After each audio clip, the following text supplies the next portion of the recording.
The narrative surrounding Floyd Mayweather Jr., one of boxing's most polarizing and successful figures, is a tapestry woven with threads of triumph, controversy, and reinvention. His undefeated record, ostentatious lifestyle, and business ventures have kept him in the public eye long after his final professional fight. Yet, alongside the accolades, persistent whispers of financial instability and critiques of his legacy continue to shadow his every move.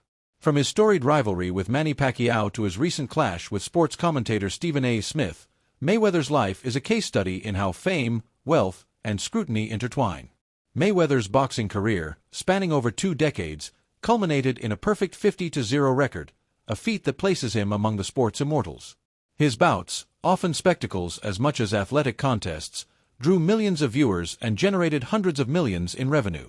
The pinnacle, many argue, was his 2015 fight against Manny Pacquiao, billed as the fight of the century. Fans had clamored for this matchup for years, but when it finally happened, it left a bittersweet taste. The fight, while a financial juggernaut, was criticized for being lackluster, with Mayweather's defensive mastery neutralizing Pacquiao's aggression. Post-fight revelations that Pacquiao had fought with a shoulder injury only fueled the narrative that the bout was mistimed, arriving 5 years too late to capture both men at their peaks. Still, the anticipation leading up to it was electric, a testament to Mayweather's ability to command attention. That ability extends beyond the ring. Mayweather has always been a master of self-promotion, cultivating an image of opulence, private jets, luxury cars, stacks of cash, that he flaunts unapologetically. But this persona invites skepticism. Rumors of financial trouble have dogged him for years, with detractors pointing to his exhibition matches, like those against Conor McGregor and Logan Paul, as signs of desperation rather than choice. Critics, including a boxing promoter and a former protege from Mayweather Promotions, have publicly questioned his solvency, alleging he lives a fake life propped up by appearances. Mayweather dismisses these claims with characteristic bravado, insisting that his wealth is not only intact but growing through savvy investments. His latest venture, real estate, is central to this narrative of reinvention. At 48, Mayweather presents himself as a budding mogul, shifting focus from the ring to boardrooms. In February, he announced a $42 million deal to acquire 62 rental apartment buildings in Upper Manhattan, a portfolio he claimed to own outright, with no partners. The announcement, accompanied by an Instagram video of him touring the properties, was vintage Mayweather, bold, boastful, and designed to inspire. He spoke of generational wealth, of pushing others to make power moves, and of leaving behind the petty social media spats of his younger years. The message was clear. He was no longer just a boxer but a visionary building a legacy beyond sports. Yet, the reality appears murkier. New York City property records, typically updated swiftly after sales, showed no transfer of ownership a month after his announcement. Experts familiar with the deal suggested it was far from imminent. The NYC Housing Partnership, a non-profit tied to most of the properties to maintain their affordability, reported no knowledge of a pending sale. A source close to the deal clarified that Mayweather had purchased only a minority stake, with options to expand his ownership over time. Black Spruce Management, which owns the majority of the buildings, praised Mayweather as a reliable partner, but stopped short of confirming a full sale. The Orbach Group, which controls the remaining buildings, was unresponsive to inquiries. Even a phone call with someone claiming to represent Mayweather's firm, Vita Properties, raised questions. His voice didn't match known recordings of the executive he claimed to be. This discrepancy between Mayweather's claims and the public record fuels the skepticism he's long faced. His defenders argue he's a victim of his own success, that envy drives the criticism. Mayweather himself leans into this, as evidenced by a recent heated call with Stephen A. Smith. The ESPN commentator, no stranger to feuds with athletes, reignited tensions by echoing the bankruptcy rumors. Mayweather, incensed, ranted about his blessings, his wealth, his family, his real estate, accusing Smith and others of hating on his prosperity. For Mayweather, these attacks are personal, a challenge to the empire he's built. Smith, for his part, has a complex history with Mayweather. In 2014, he criticized the boxer for allegedly ducking Pacquiao, sparking a war of words. Mayweather dismissed Smith's opinions, noting the commentator had never competed in the sports he analyzes. Smith later softened his stance, praising Mayweather's dominance and even comparing him to Michael Jordan, arguing both made their opponents look diminished. On Shannon Sharpe's club Shay Shay, Smith elaborated, While LeBron James might defeat you, Jordan and Mayweather made you appear less skilled, their mastery exposing flaws others couldn't. It's high praise, but it doesn't erase the friction. Their recent clash underscores a dynamic where mutual respect coexists with public sparring. Mayweather's post-boxing life is as much about shedding old habits as embracing new ones. He's vocal about growth, about moving past the brash persona that once defined him. He speaks of his children, now adults, and his grandchildren, emphasizing the importance of setting an example.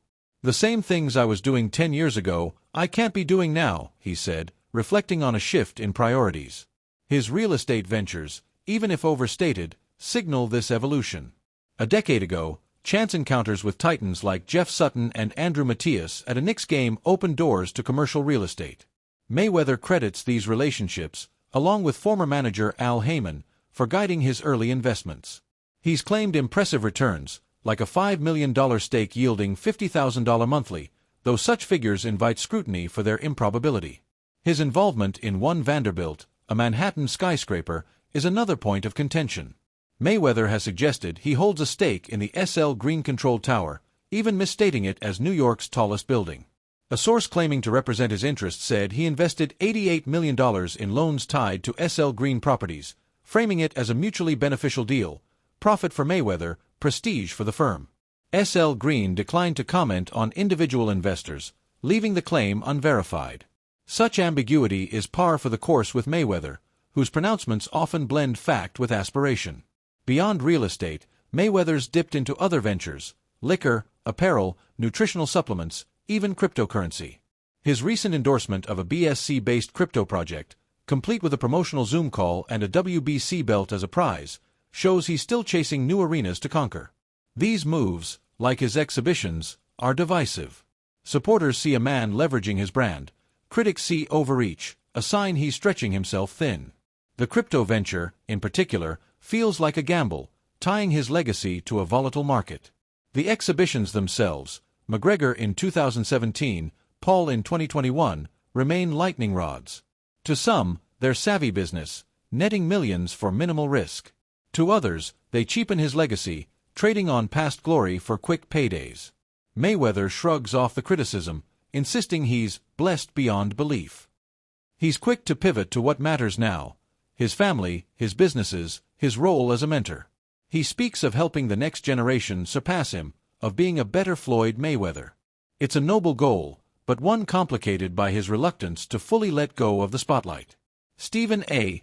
Smith's own trajectory mirrors Mayweather's in its ambition.